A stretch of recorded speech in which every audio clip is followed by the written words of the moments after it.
જય હિન્દ। તો આજે આપણે પોલિટીનું એક ચેપ્ટર લઈએ જેનું નામ છે આમુખ। આમુખ એટલે કે કોઈ પણ પુસ્તક હોય એની જે શરૂઆત થાય છે એ પ્રસ્તાવનાથી થાય છે। તો આમુખ એટલે આપણું બંધારણની પ્રસ્તાવના।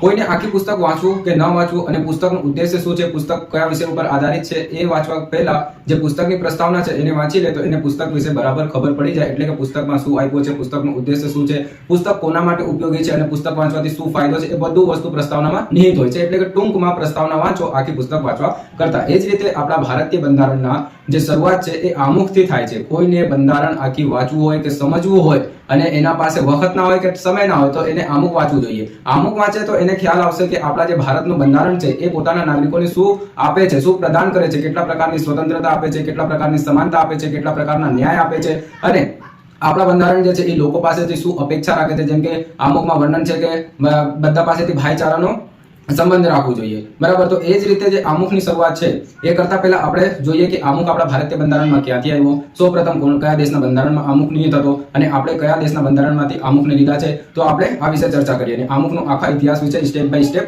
આપણે ચર્ચા કરીશું। તો આજનો આપણો ટોપિક છે આમુખ। આમુખ જે છે એ ભારતીય બંધારણમાં અમેરિકાના બંધારણમાંથી લેવામાં આવ્યા છે। સૌપ્રથમ આમુખ જે છે એ અમેરિકાના બંધારણમાં હતા અને ત્યાંથી આપણે લીધા છે। આમુખમાં જે ભાષાનો સ્ત્રોત છે એ ઓસ્ટ્રેલિયાના બંધારણમાંથી લેવામાં આવ્યો છે, ઓસ્ટ્રેલિયાના બંધારણમાંથી લેવામાં આવ્યો છે। આમુખના ઇતિહાસ વિશે વાત કરીએ તો સૌપ્રથમ જવાહરલાલ નહેરુ જે છે એ બંધારણ સભામાં 13 ડિસેમ્બર 1946 ના રોજ ઉદ્દેશ પ્રસ્તાવ તરીકે રજૂ કરે છે, ઉદ્દેશ્ય પ્રસ્તાવ તરીકે રજૂ કરે છે, જેને બંધારણ સભા દ્વારા 22 જાન્યુઆરી 1947 ના રોજ સ્વીકાર કરવામાં આવે છે અને આ અંતિમ રૂપથી બંધારણ સભા દ્વારા સ્વીકાર થાય છે 26 નવેમ્બર 1949 ના રોજ અને બંધારણમાં નિહિત થાય છે।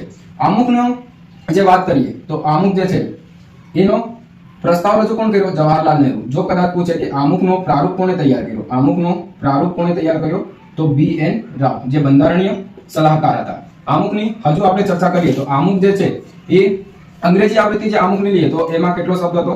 88 શબ્દ હતો। પહેલા શરૂઆતમાં 85 શબ્દ હતો, પછી આપણે 42માં બંધારણ સુધારા 1946 થી 3 શબ્દનો ઉમેરા કર્યા છે। એક છે સમાજવાદ, બીજું છે બિન સાંપ્રદાયિક અને ત્રીજું છે અખંડિતતા। આ ત્રણે શબ્દ ઉમેરતા હાલ આમુખનો જે અંગ્રેજી આવૃત્તિ છે એમાં કેટલો શબ્દ થઈ ગયો છે? 88 શબ્દ થઈ ગયો છે। આમુખ જે છે આપણું સંપૂર્ણપણે એક વાક્યનો બનેલો છે, એક વાક્યનો બનેલો છે અને આમુખમાં માત્ર ને માત્ર એક વખત બંધારણીય સુધારા થયો છે, એ છે આપણો 42માં બંધારણીય સુધારા 1946, જેના વતી આપણે સમાજવાદ, બિન સાંપ્રદાયિક અને અખંડિતતા જેવા શબ્દો આમુખમાં ઉમેરા કર્યા છે। હવે આમુખની જે શરૂઆત છે